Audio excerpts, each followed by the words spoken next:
What's up, YouTube? Today we're looking at this friction folder by Cognet. I forget the name of it. I'll put the name of it in the title. It doesn't really matter because it's pretty unique. I know that Bakery Wizard has done a series on this piece. I haven't watched any of it, but so my idea is all this is from me. We'll see how good these are. We'll see how good this video turns out. But I actually, the reason it got in the rotation is like I wanted to review it, and then I was like, but I don't use it, so how could I really review it? And it's a friction folder, and I'm not sure if I would like it. So then I was like, oh, I'll carry it for a week or so. And it just kind of like stuck around, and it's now one of the knives that I always have out. Pretty much, honestly. And the reason for that is this. Let's see if we can really push the abilities of this iPhone.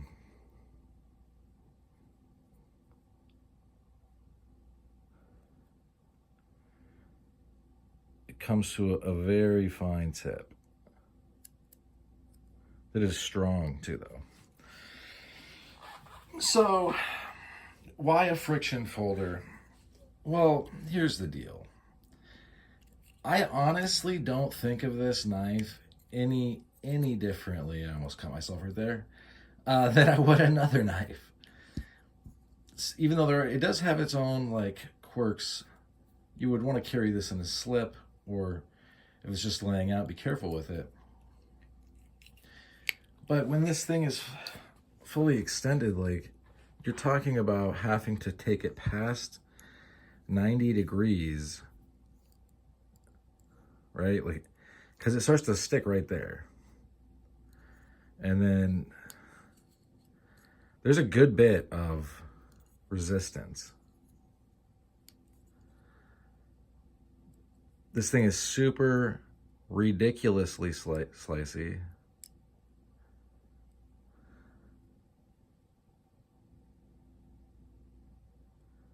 I feel like this is a bit blunted simply because I dinged this into something that's brass. It was a pair of knucks. And let me tell you something, it's fine. I can't even tell.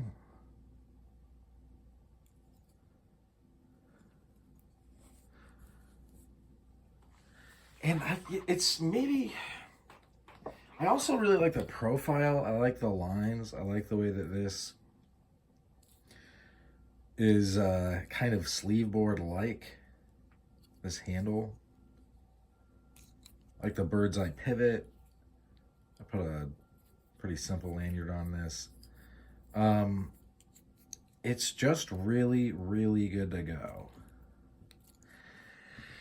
And I realize that's not a very sciencey way to put it, or really an articulate way to put it. But this thing, I mean, it's just one of those knives that, like, I don't know if I can describe having this and carrying this until you do it.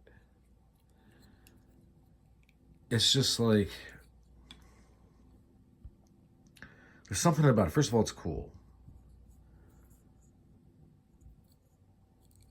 It looks real nice. It's classy.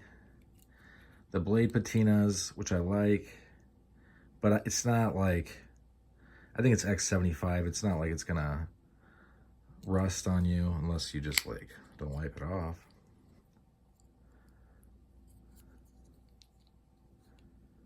But nearly anything you're gonna want this to do, it's gonna be able to do it. Okay, so with this, you know, the asterisk of, would I bushcraft with this? No, I wouldn't. I think that bushcrafting is like a Western white man myth, honestly. And even if it's not, I'm going to keep saying it is, because I know it makes the bushcrafters like seethe inside, deep inside they're mad. But yeah, everything else, this is going to do the trick. The precision of this tip cannot be overstated. It is crazy If you can get this on Knives of France, I'm going to link it up from Knives of France. I think that's where I got this, but I'm not sure. I bet if I went back and watch, but that's the thing, I didn't do an initial review. I'm pretty sure this is from Knives of France.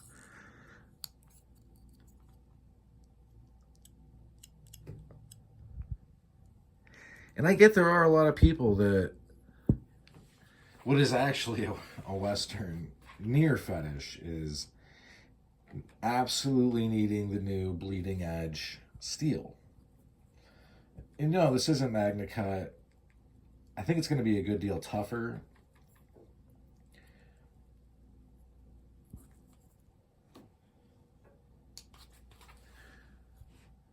This is a surprisingly rugged piece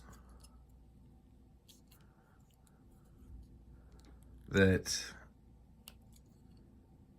I mean, like it's just, and you can see kind of where it's been dinged up in my pocket. Even, you know, I've had this in and out of rotation since,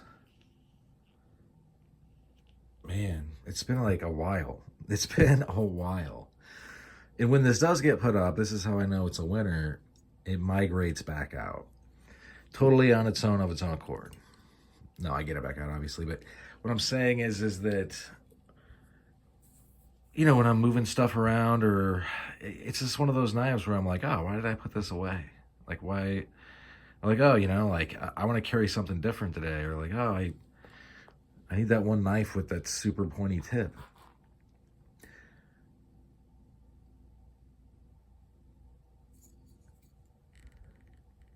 I honestly wish this sax-like tip was more prevalent, or as prevalent as the American Tonto style.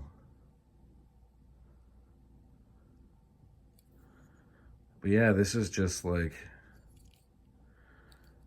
really an extraordinary piece. It really, really is. I know that Bakery Wizard made it his winner of the year, knife of the year for last year, I think. I don't know if I would go that far, but it's one of those things where it's like, I don't know if I would make the Duke, the also made by Cognet. I don't know if I would make that my necessarily a knife of the year, but it's definitely a knife that I'm going to have probably for my entire life. And if I, you know, obviously I can replace the Duke, and I can replace this, but I'm just saying, like, this is hands down one of the best knives I have. Right now, easily, even though I have fewer than I used to, I got so many, man, so many knives. And this holds its own, because it's totally safe. Like, I don't know how you would hurt yourself with this besides doing something real crazy. Just because you have to even break the 90 degrees, but even then, there's no snapping closed motion because it's a friction folder. And this thing, I mean, here.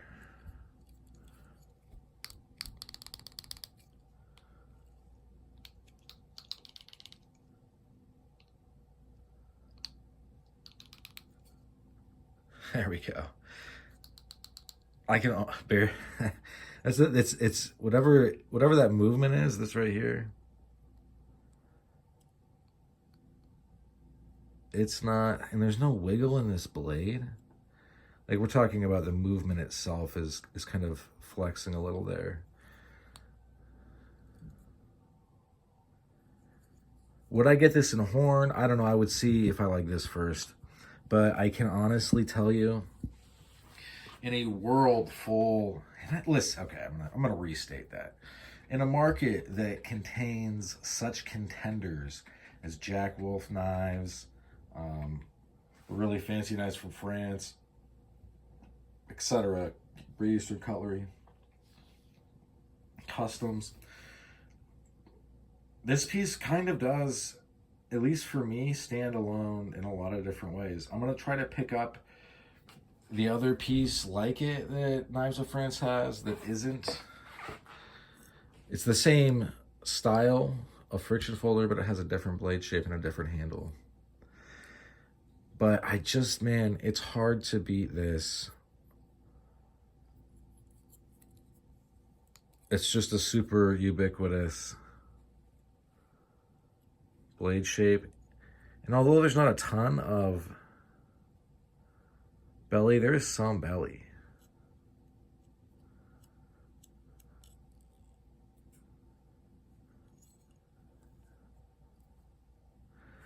But this is it's also a great example of when people are like, why would you rock a slip joint? And even though this is a friction folder, it's like, dude, this can do anything. And maybe anything that a locking knife can do, more or less.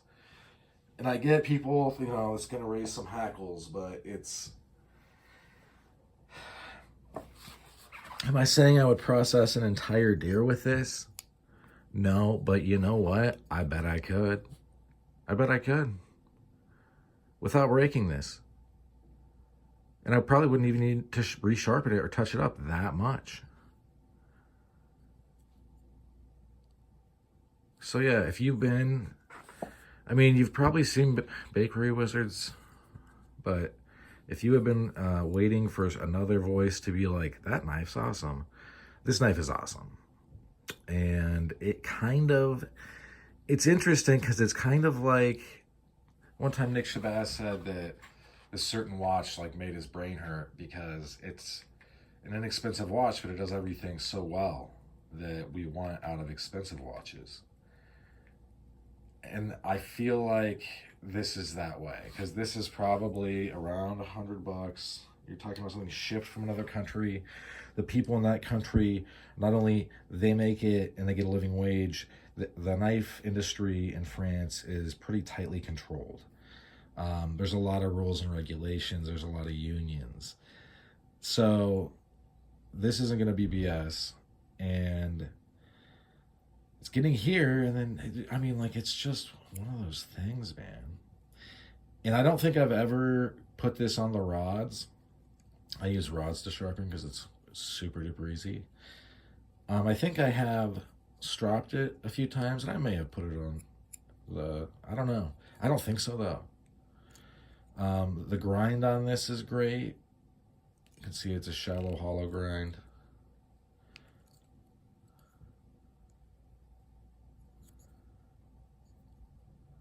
But something like this will wake you up to the rest of the world of knives. We're pretty blessed here in America, but there's also a lot of history and heritage elsewhere. And something like this really opens your eyes to it. It'll make your head hurt too, because you'll be like, this cost $100. And it does everything with ease that I want it to.